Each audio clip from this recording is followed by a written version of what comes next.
Legal reporter के सभी video को देखने के लिए लीगल रिपोर्टर को सब्सक्राइब करके बेल आइकन बटन जरूर दबाएं।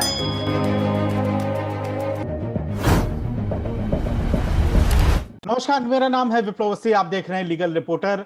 अर्नब गोस्वामी जो रिपब्लिक टीवी के मालिक हैं, आत्महत्या के उकसाने के मामले में उनकी 4 नवंबर को गिरफ्तारी हुई। इसके बाद उन्होंने बॉम्बे हाईकोर्ट में हैवियस कॉर्पस रिट फाइल करी, वहां से अंतरिम जमानत मांगी, लेकिन बॉम्बे हाईकोर्ट ने खारिज कर दिया। इसके बाद वो सुप्रीम कोर्ट आ गए और सुप्रीम कोर्ट में लंबी सुनवाई के बाद उनको अंतरिम जमानत मिल चुकी है।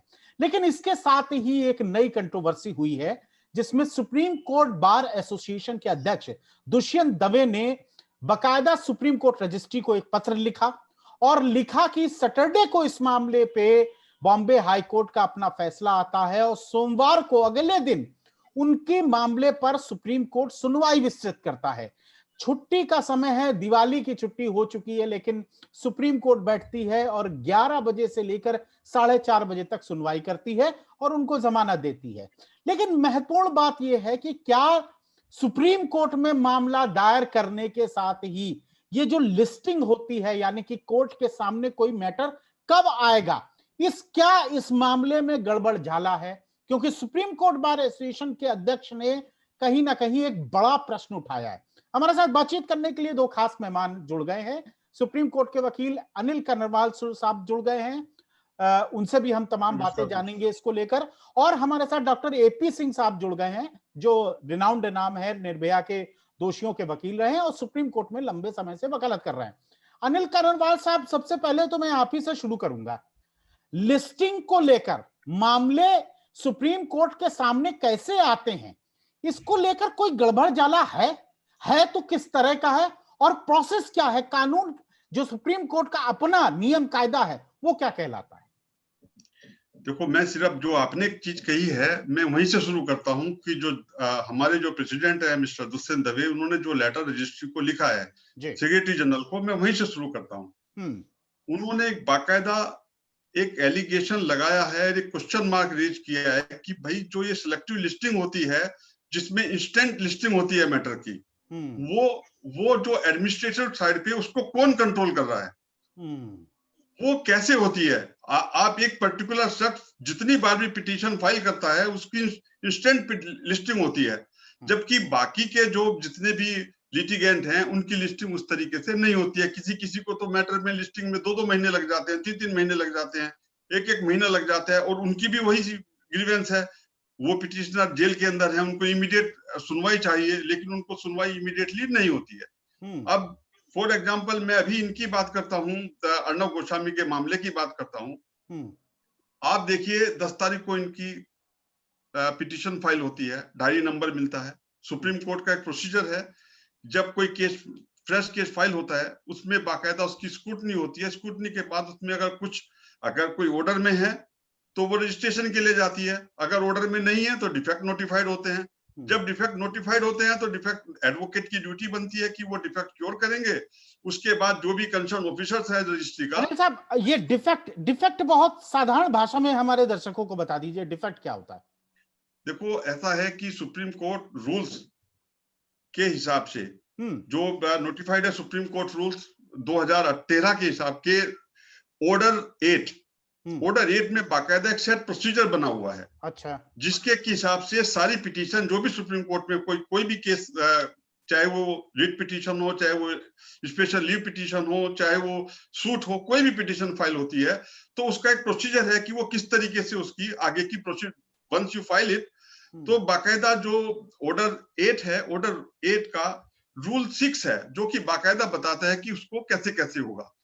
अब रूल 6 का सब रूल 1 जो है वो ये कहता है कि कोई भी पिटीशन फाइल होगी उसको जो रजिस्ट्री है उसको रिसीव करेगी, और रिसीव करने के बाद उसको एंडोर्स करेगी, डेट नोटिफाइड करेगी कि आज की डेट में ये डॉक्यूमेंट हमें आज रिसीव हुए हैं। वो डॉक्यूमेंट को उन्होंने बाकायदा डिफाइन किया है। डॉक्यूमेंट कोई पिटीशन भी हो सकती है, डॉक्यूमेंट कोई प्लीडिंग भी हो सकती है, डॉक्यूमेंट कोई एफिडेविट भी हो सकता है, कोई एप्लीकेशन हो सकती है। जब वो डॉक्यूमेंट आपके रजिस्ट्री के पास आता है तो फिर उसमें एक प्रोसीजर है जो सब रूल 2 कहता है, अगर वो डॉक्यूमेंट ऑर्डर में है।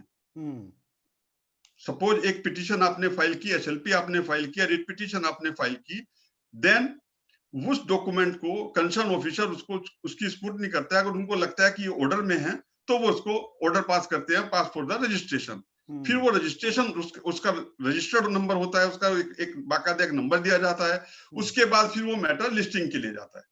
लेकिन साधारण मोटी मोटी बात ये है कि आप जब कोई पिटीशन फाइल करते हैं तो तमाम दस्तावेज लगाते हैं और वो दस्तावेज एज पर रजिस्ट्री करेक्ट होने चाहिए, यही कह रहे हैं आप? बिल्कुल। इसमें एक चीज और मैं भी कहना चाहता हूँ, ठीक है, कि सपोज उसमें आपने कोई डॉक्यूमेंट, आपने कोई पिटीशन फाइल की, उसमें डिफेक्ट नोटिफाइड हुए, अगर वो ऑर्डर में है तो रजिस्ट्रेशन क्यों, अगर ऑर्डर में नहीं है तो वो उसमें डिफेक्ट नोटिफाइड होंगे। डिफेक्ट नोटिफाइड होने के बाद बाकायदा जो भी एडवोकेट ऑन रिकॉर्ड है या party in person petition file की है, उनको under the supreme court rules उनको 28 दिन का समय दिया जाता है कि आप इस समय सीमा के अंदर अंदर अपने सारे ये डिफेक्ट क्योर कर दें। और अगर वो क्योर नहीं करते हैं तो वो डॉक्यूमेंट रजिस्टर्ड करने के से रजिस्ट्रार के अख्तियार है कि वो उसको डॉक्यूमेंट रजिस्टर करने से इनकार कर देता है। लेकिन अनिल साहब, अब यहाँ पर जी अनिल साहब, लेकिन सवाल ये पैदा होता है कि कोई व्यक्ति अगर फाइल करता है, डॉक्यूमेंट्स फाइल करता है, तो वो एक दिन में भी बेहतर, अगर डॉक्यूमेंट है बिल्कुल करेक्ट है, पिटीशन बेहतर है, डॉक्यूमेंटेशन का जो तरीका है कोर्ट ने बताया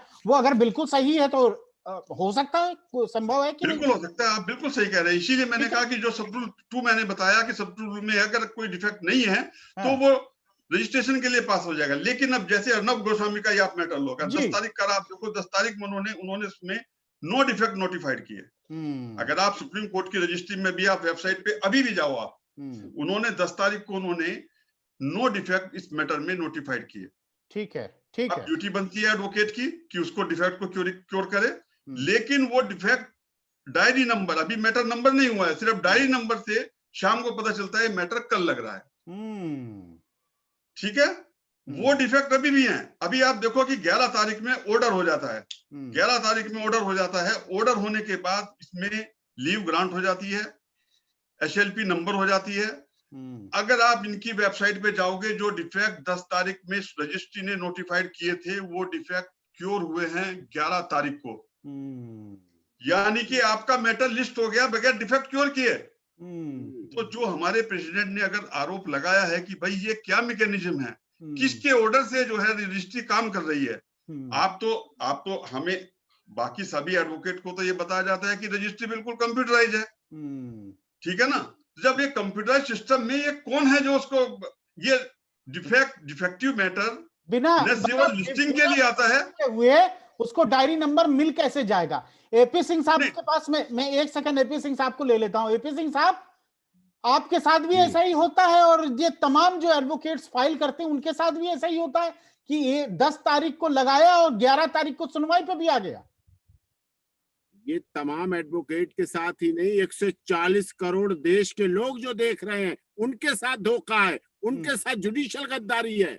इस तरह से वो डिफेक्ट करने के लिए, नो डिफेक्ट है तो नो डिफेक्ट एडवोकेट को करने के लिए टाइम चाहिए। चलो टाइम भी, वो गेट पे ही खड़े रहते हैं, वो हर समय रेडी रहते हैं, वो ऑफिस में बैठे रहते हैं। किए नहीं, बिना डिफेक्ट क्योर किए हुए रजिस्ट्री, इसका नंबर एसएलपी नंबर नहीं मिलता है। और जब तक एसएलपी नंबर नहीं मिलता है आगे की प्रोसीडिंग नहीं होती है। यहाँ डिफेक्ट बने रहे और मैटर लिस्टेड हो गया अगले दिन के लिए। कितने मैटर हैं हमारे और माननीय अधिवक्ताओं के, सम्मानीय अधिवक्ताओं के, उनके मैटर नहीं लगते हैं। डिफेक्ट क्योर तो कर देते हैं, डिफेक्ट क्योर करने का महीनों नहीं लगते हैं, बेल की सुनवाई नहीं होती है, जबकि उनमें अर्जेंट भी लगी होती है। उनमें जो पिटिशनर है वो बीमार होता है, अंदर उसका इलाज चल रहा होता है, वो जीवन और मौत से खेल रहा होता है, उसके मरने के बारे में डॉक्टर लिख रहे होते हैं कि अगर इसका जेल में ही इलाज चला तो इसके जीवन को खतरा है, अगर इसका बाहर इलाज नहीं हुआ। उनकी बेल नहीं सुनी जाती, उनकी बेल पर सुनवाई नहीं होती है। और इससे केवल यही नहीं, विप्लव अवस्थी जी, इस देश में इतनी वैमनस्यता वकील और क्लाइंट के प्रति, ऐसे बात एक अर्नब गोस्वामी की इंटरिम बेल एक दिन में हो जाने की नहीं है, ये विषय नहीं है। विषय ये है कि क्या हमने अपने 140 करोड़ लोगों के लिए संविधान बनाया है? क्या हमने 140 करोड़ लोगों के लिए सुप्रीम कोर्ट बनाई है कि सिर्फ कुछ लोगों के लिए बनाई है, कुछ लोगों की मनमानी के लिए बनाई है, कुछ लोगों की मनमर्जी चलाने के लिए बनाई है? विषय ये महत्वपूर्ण है, इस विषय पे आपको चर्चा करनी पड़ेगी। आज लोग फोन कर रहे हैं कि आप तो कह रहे थे फ्राइडे से लेकर 17 तारीख तक सुप्रीम कोर्ट में छुट्टी है। कितने फोन हमारे पास आते हैं, और मेरे पास नहीं, कितने हमारे और वकील भाइयों के पास जाते होंगे जो सुप्रीम कोर्ट में प्रैक्टिस करते हैं। आप हमें बना देते हैं लाइफ टाइम परमानेंट मेंबर, और फिर पूछते हैं लोग हमसे कि कैसी बात आप कर रहे हो, अर्नब की फाइल हुई और बेल हो गई, वो जेल से बाहर आ गया। क्या और लोगों के बेटे नहीं है? क्या और लोगों के पति नहीं है? क्या और लोगों के बच्चे नहीं है? क्या इस देश के वकीलों के क्लाइंट नहीं है? और क्या वो क्लाइंट नहीं है? क्या हमें शपथ नहीं दिलाई गई अपने क्लाइंट के लिए? क्या किसी एक ही क्लाइंट की काम इस तरह से होगा? ये गैर कानूनी काम हो रहा है, देश के सिस्टम के साथ खिलवाड़ हो रहा है।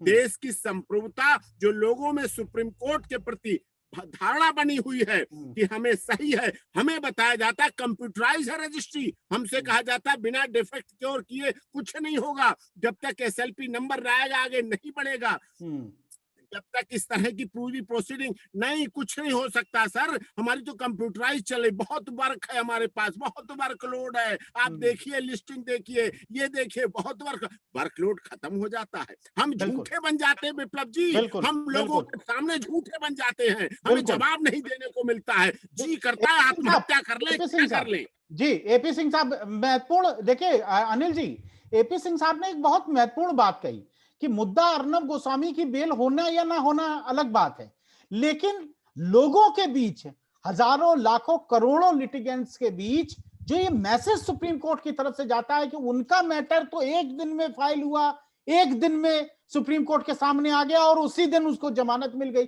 और यहां सालों साल लटके हैं। तो ये जो मैसेज जा रहा है, जो सुप्रीम कोर्ट जैसी संस्था पे अविश्वास का मैसेज जा रहा है, वो उसको किस तरह नजर से आप देखते हैं? देखिए, सुप्रीम कोर्ट बार बार एक चीज कहती है, सुप्रीम कोर्ट ने एक नहीं अनेकों जजमेंट में ये कहा है कि जो न्याय न सिर्फ होना चाहिए, वो दिखना भी चाहिए, होते हुए दिखना भी चाहिए। यही सब चीज बाकी सबके साथ है कि जो एक व्यवस्था, जो एक स्पेशल ट्रीटमेंट एक पर्टिकुलर शख्स के लिए या एक पर्टिकुलर सेट ऑफ पीपल्स के लिए किया जा रहा है, वो बाकी सबके साथ भी होना चाहिए। वही जो सिंह साहब कह रहे हैं, बिल्कुल सही कह रहे हैं कि भाई बाकी जो लिटिगेंट है, क्या वो उनको राइट टू इक्वलिटी उनके लिए नहीं है, या सिर्फ एक पर्टिकुलर जो कुछ लोग हैं सिर्फ उन्हीं के लिए राइट टू इक्वलिटी है, या सिर्फ कानून सिर्फ उन्हीं के लिए है? अब जैसे मैं जब सुप्रीम कोर्ट बार का प्रेसिडेंट ये क्वेश्चन उठाता है कि ये लिस्टिंग का ये झाला क्या है, लिस्टिंग का किसके निर्देश पर ये लिस्टिंग हो रही है? अभी आप देखिए कि जब कोविड का जब ये वर्चुअल हियरिंग से शुरू हुई, तो इन्होंने बाकायदा एक मैकेनिज्म निकाली कि अगर कोई भी मैटर होगा, अर्जेंट मैटर की भी सुनवाई का इन्होंने एक मैकेनिज्म बताया कि अर्जेंट मैटर होगा तो आप मेंशनिंग मीमो फाइल करेंगे। अगर कंसर्न ऑफिसर को लगेगा कि इस मैटर में अर्जेंसी है, तो they will consider your matter and then they will put before the court. यहाँ पर एक पर्टिकुलर मैटर, मैं अर्नब की बात नहीं कर रहा हूँ, मैं किसी इस पर्टिकुलर मैटर की बात करके मैं एक एग्जांपल बता रहा हूँ, उसमें डिफेक्ट नोटिफाइड पड़े हुए हैं, आपने डिफेक्ट क्यों नहीं करे? और डिफेक्ट भी कैसे? वकालतनामा साइन ही नहीं है वकालत पिटिशनर के बगैर। ये पिटिशनर ने वकालत साइन नहीं किया है, उसकी पिटीशन लग गई and he got relief without signing वकालतनामा। क्या ये मोकरी है, मजाक चल रहा है? दूसरी बात, अगर आप सिस्टम पे देखो, मेंशनिंग मीमो तक नहीं है, तो प्रेसिडेंट अगर क्वेश्चन कहने की भाई ये तो बताओ, हमें भी तो बताओ ये मैकेनिज्म कि भाई किसके, ये एडमिनिस्ट्रेटिव, जो प्रेसिडेंट ने कोई भी जुडिशियल साइड पे कोई क्वेश्चन मार्क नहीं रेज किया है, सिर्फ एडमिनिस्ट्रेटिव साइड पे क्वेश्चन मार्क रेज किया है कि भाई ये एडमिनिस्ट्रेटिव साइड पर कौन कंट्रोल कर रहा है? अच्छा कनरवाल साहब, मुझे अब एक बात बताइए, ये एडमिनिस्ट्रेटिव साइड, जिसे एडमिनिस्ट्रेटिव साइड मतलब मैं बहुत आम भाषा में कहूंगा, जो क्लरिकल स्टाफ है, जुडिशरी नहीं है, जजेस नहीं है, जो क्लरिकल स्टाफ है, ये उनकी बात अनिल करणवाल साहब कह रहे हैं। मुझे बताइए अनिल करणवाल साहब, जुडिशरी का जो एडमिनिस्ट्रेटिव साइड और जुडिशरी, ये आपस में कितना एक दूसरे को प्रभावित, क्या आपको लगता है कि जजेस प्रभावित करते हैं उन मामलों की लिस्टिंग जल्दी से हो और जल्दी से आए? देखिए, सिर्फ ये कहना कि जो रजिस्ट्री है वो क्लरिकल साइड है सुप्रीम कोर्ट की, ये भी गलत है। सुप्रीम कोर्ट का administrative head chief justice of India होते हैं। यस, ठीक है। कोई भी मैटर लिस्टिंग अगर कोई भी होगी एट पर the instruction of chief justice, तो ये आप बताएं ना कि आप ये दायित्व तो अगर सुप्रीम सुप्रीम कोर्ट बार के प्रेसिडेंट ने एक लेटर लिखा है, तो ये दायित्व तो जो एडमिनिस्ट्रेटिव हेड है इस देश की जो सबसे सर्वोच्च न्यायिक संस्था है, तो उसका उनकी ड्यूटी बनती है कि उसको जवाब दें कि एक matter, defective matter, without mentioning बीमो के कैसे लगता है मैटर में। हम उसके मेरिट पे नहीं जा रहे हैं कि जो भी ऑर्डर आपको मिला, हम उस पर नहीं, हम लिस्टिंग पर जा रहे हैं बस। ठीक है एपी सिंह साहब, दीपक कंसल नाम के एक वकील ने तो ये फाइल किया था और बकायदा विरोध अपना जताया था कि कुछ बड़े वकीलों के मामले तो लग जाते हैं ये पेंडेमिक के समय, और आपको याद होगा कि 100 रुपए उनको जुर्माना भी हुआ था। उन्होंने इकट्ठा करके किया था, उन्होंने इकट्ठा करके किया था। तो अब इस स्थिति में 50-50 पैसे, 50-50 पैसे की कॉइन में इकट्ठा करके, वो भी एक प्रोटेस्ट एक तरीका था उनका प्रोटेस्ट करने का। तो बात बड़े वकील या छोटे वकील की नहीं, आप बात किस तरह की अप्रोच की, बात यहाँ पर इस तरह की आती है। कई मामले ऐसे होते हैं जिनमें बड़े वकील, छोटे, सब बड़े वकील हैं। जो सुप्रीम कोर्ट में वकालत करता है सब बड़े वकील हैं, और सब आपस में छोटे बड़े हैं, सब भाई हैं, सब एक दूसरे को चाहते हैं, प्यार करते हैं, सम्मान करते हैं, एक दूसरे के सुख दुख में शामिल होते हैं। बात ये नहीं है, लेकिन बात हम पे सिस्टम पे सवाल करते हैं लोग कहते हैं आप कह रहे छुट्टी है या फाइलिंग भी हुई या वो भी हुई बिना डिफेक्ट, हम कहते हैं वकालतनामा जेल से साइन करा के लाओ। अब वहां वो पढ़ेंगे कि आपका कार्यक्रम देखेंगे, अनिल कर्णवाल जी को सुनेंगे और कहेंगे कि वहां वकालतनामा भी नहीं था। इसका मतलब डॉक्टर एपी सिंह और अनिल कर्णवाल जी बेवकूफ बनाते हैं। इसका मतलब सुप्रीम कोर्ट बार के सैकड़ों वकील बेवकूफ बनाते हैं क्लाइंट को। क्या कहेंगे वो? यही तो कहेंगे कि हमारे पैसे लेके बैठे हुए काम नहीं कर रहे, देखो काम हो रहा है, देखो उनकी। बात ये है कि अर्णब गोस्वामी की बेल हो गई, बहुत अच्छी बात, वो भाग्यशाली है, वो लकी है इस देश के क्लाइंट, वो सुप्रीम कोर्ट के बहुत भाग्यशाली, गौरवमयी, सम्मानित, श्रद्धा के योग्य क्लाइंट हैं कि उनका काम उसी तरह हो गया जैसा कि लोग सुप्रीम कोर्ट से चाहते हैं, उसी तरह हो गया जैसा कि हमारा भारत का संविधान बना हुआ है। लेकिन ये भारत का संविधान किसी एक व्यक्ति के लिए नहीं बना हुआ है। भारत का संविधान, फिर देखो जब लिस्टिंग होता है, जो प्रोफार्मा होता है, उसमें कॉलम होता है SC ST है, सीनियर सिटीजन है, क्या है, ये है, तो अब आपको उसमें कॉलम में बढ़ा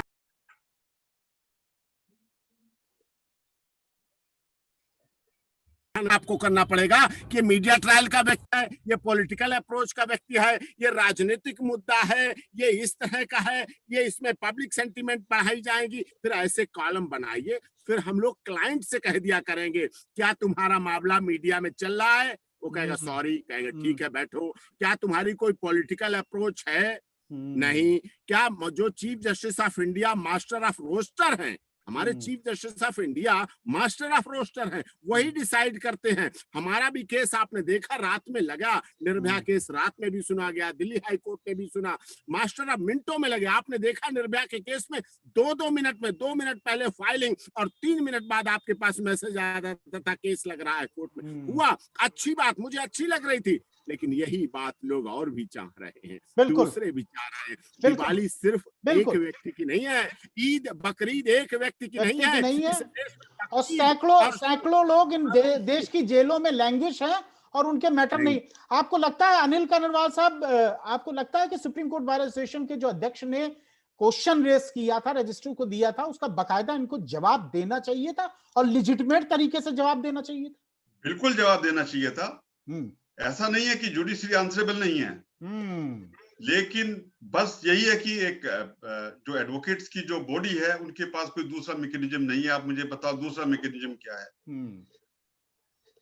उनको जवाब देना चाहिए था, और बिल्कुल जवाब देना चाहिए था कि भाई किस तरीके से लिस्टिंग हुई है, किसके ऑर्डर से लिस्टिंग हुई है।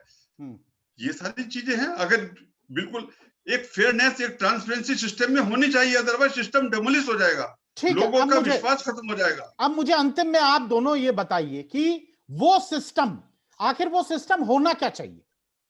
क्या वो आदर्श सिस्टम होना चाहिए? सिस्टम तो यही होना चाहिए कि बिल्कुल जो अभी सिंह साहब ने कहा कि भाई सबके मामलों की सुनवाई बड़ी जल्दी होनी चाहिए, बिल्कुल होनी चाहिए। हम ये नहीं कहते कि कोई अगर हाई प्रोफाइल केस है तो उसको भी उसी तरीके से सुना जाए। सब मैटर की बिल्कुल स्पीडी हियरिंग होनी चाहिए। हम उस सिस्टम को बिल्कुल सपोर्ट करते हैं, लेकिन वो सिस्टम सबके लिए होना चाहिए और बिल्कुल ट्रांसपेरेंसी होनी चाहिए। जो सुप्रीम कोर्ट बार के अध्यक्ष ने जो एक आरोप लगाया है, जो कि एक जस्टिफाइड आरोप है कि एक पर्टिकुलर एडवोकेट और रिकॉर्ड है जिनके मैटर इंस्टेंटली लिस्टेड होते हैं और बाकी के नहीं होते हैं, तो वो चीज तो ये जिम्मेदारी अब रजिस्ट्री की है, सुप्रीम कोर्ट की है। एपी सिंह साहब, क्या होना चाहिए? बेहतर आदर्श सिस्टम क्या होना चाहिए? जो बनाया गया, जो दिखाया गया, जो पढ़ाया गया, जो एडवोकेट ऑन रिकॉर्ड को ट्रेनिंग में सिखाया जाता है, जो हमें बताया जाता है, सुप्रीम कोर्ट रूल्स एक्ट में जो साफ वही होना चाहिए।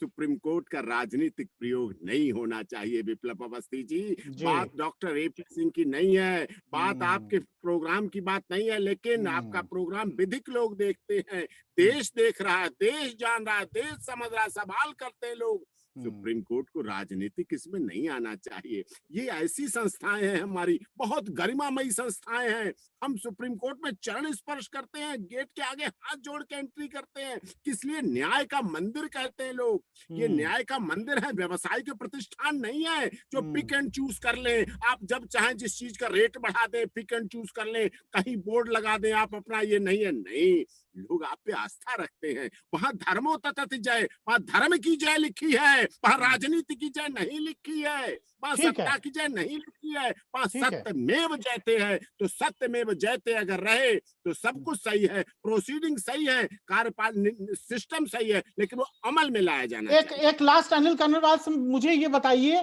कि अर्जेंसी के मैटर्स के क्या क्या मापदंड होते हैं, वो मुझे बताइए।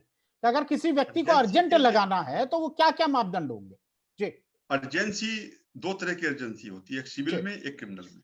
ठीक है। क्रिमिनल में या तो आपको ये है कि आपको एप्रीहेंशन है कि आप अरेस्ट हो जाएंगे, ठीक है, ठीक है, या आप ऑलरेडी जेल के अंदर हैं, आप कस्टडी में हैं और आपको लगता है आप ऐसी कोई टर्मिनल बीमारी आपको लगी हुई है कि अगर इमीडिएटली आपका मैटर नहीं सुना गया तो इट विल बी फैटल।